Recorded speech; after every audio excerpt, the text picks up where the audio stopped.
Hey everyone, it's Matt Williams from Williams & Gray, and welcome to this episode of Brand You. Now, this is kind of one of those where we're going to look at answering a question that we get all the time from people we work with, which is how do you get confident on camera? How do you become a personality, potentially on camera, and one of those things where how do you get over that initial fear? And you know, it's the same for everybody, I guess. It's one of those things that just takes time, it takes practice, but there are a few things that you can do and you can start doing right now.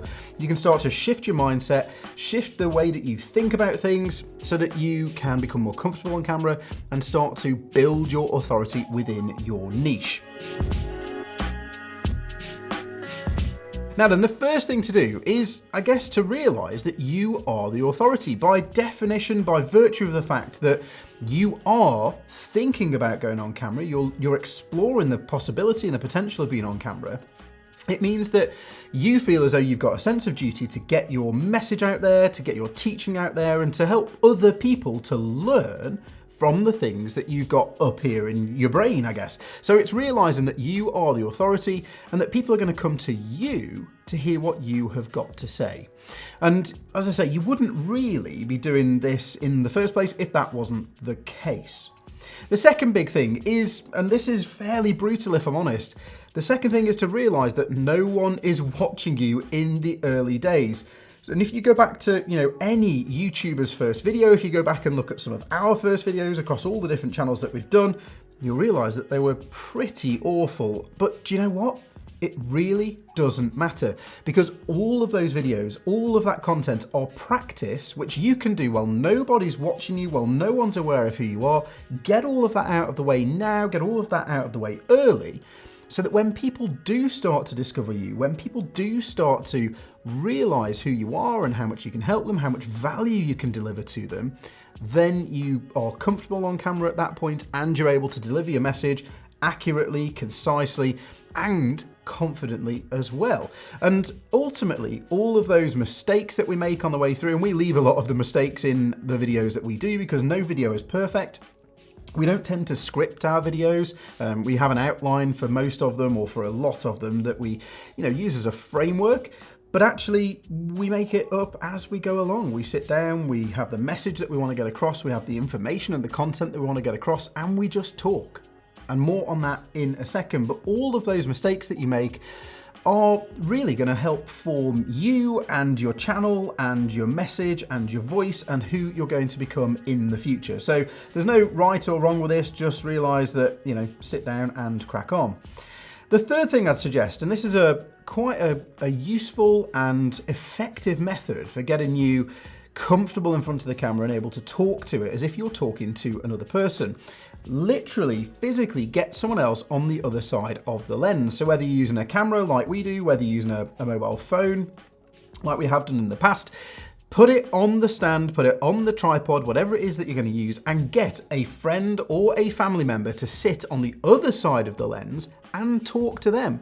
Talk to them as if you're explaining something to them, the thing that you're passionate about, the thing that you love, which is more than likely going to be, hopefully, the thing that you're talking about on camera anyway, and decide to teach them something, decide to deliver them, a little educational piece that lasts 5 or 6 minutes. Get them to sit with a watch, which is like, right, you've done your 5 minutes now, here's a thumbs up, and now you know that anything else that you add is a bonus. So physically get a friend or a family member to sit on the other side of the lens. That's going to help you out. Talk to them. Forget that the phone's there and it's recording you. Forget that the camera's there and it's recording you. Talk to them as if you're just having a normal conversation and explaining what it is that you do all day, every day. Tip number 4 then, and this is a big one. It's all about practice, practice, practice. And for anyone who has done any public speaking in the past, anyone who's done any teaching in the past, anything like that, it is absolutely nerve-wracking when you first start out. No one is an expert at this thing when they start out. It all comes down to practice. It all comes down to doing it over and over and over and over again. And the more you do something, the more comfortable you become with it, the less stressful it becomes, and the easier it becomes for you, the more you can play around with it and enjoy what you're doing. One of the things that we employ, one of the methods that we employ with our clients is 100 videos. And we'll go into this in another video to come to kind of guide you through the process that we use. So make sure you stay tuned to the channel. But don't forget to press the subscribe button and the bell button next to the subscribe icon if you haven't done so already, so that you can stay up to date when that content drops. But one of the processes we use is this 100 videos idea, where we make people do 100 videos in 100 days, and it is absolutely hardcore. But what it does very quickly is makes you go from someone who has potentially never been on camera before to someone who is very, very comfortable on camera, can riff around their subject and easily convey a message to their audience quite comfortably, quite confidently by the time they've finished this process. So get out there, start thinking of 100 videos that you could do. They could be 2-minute videos, 3-minute videos, ideally 5 or 6 if that's where you're shooting for, because that will allow you to get on certain platforms noticed above other videos. But it's just about getting on camera, answering a question that your audience, that your tribe, that your following have asked, that they would want to know the answer to, and making that content. It will make you much more comfortable very quickly by doing 100 videos as quickly as you feel able to do. The next one, number 5, don't overthink it. We are a nightmare as people for procrastinating. And if we think about something, we'll put it off and put it off and put it off. What we suggest is make a heading, write down a question, put it just above or just under or just to the side of the lens on whatever you're using, and go for it. Have a quick think about it beforehand. Maybe think of kind of 5 bullet points. Maybe that's what we recommend if you are going to do anything. Put those on a post-it note, put them on the opposite side of the lens to the question. That way you can pose the question, you can keep coming back to it if you need that as a signpost, and you can use those bullet points to be able to, again, as I say, allow you to riff around your subject. You're going to be passionate about this. You're going to be the expert in this. People are coming to you because you are now building your authority. So, like I say, if you need to, pop it on a post-it note to keep you on track, put it right next to the lens and crack on. The 6th one, and I think this is really important, is I would say don't go formal with your video content immediately. There's no need to have a studio like this. There's no need to sit and talk directly to the camera like this. There's no need to try and teach people necessarily straight away. What you need to do, and this is the most important thing when we're talking about people being shy on camera and terrified of being in front of the lens, get yourself comfortable on camera by using tools such as stories on Instagram and stories on Facebook. You know, it's very rare nowadays to go to an event, to walk through the town and not see somebody vlogging or FaceTiming or whatever it may be on their phone. It's becoming an accepted norm. It's becoming part of everyday life.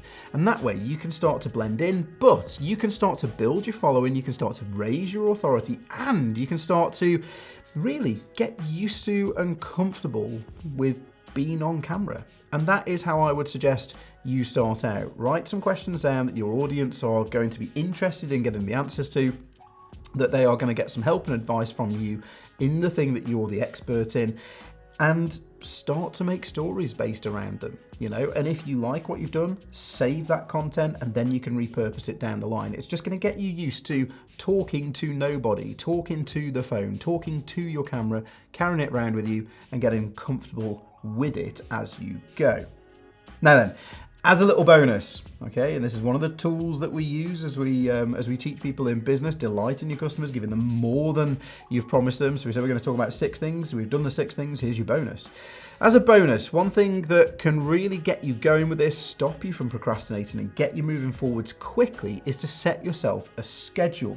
Give yourself some accountability. And really, what I would suggest is that you set yourself a challenge. Challenge yourself to get a certain number of videos out by a certain date. And this is what we do with the 100 videos in 100 days thing with our clients. Again, as I say, we'll have a video on that, so make sure you stay tuned to the channel. But what this will do is force you to create the content and not procrastinate too much, which is really, really important, particularly in the early days when we could put it off for forever.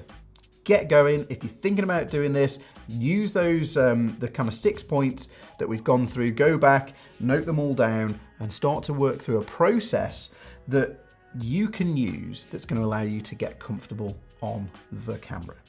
So as I say, we'll have more and more coming kind of over the next few videos to walk you through how to get your content ideas and to turn those ideas into content. So stay tuned to the channel. I hope that was useful. I've been Matt Williams, and I will see you in the next one.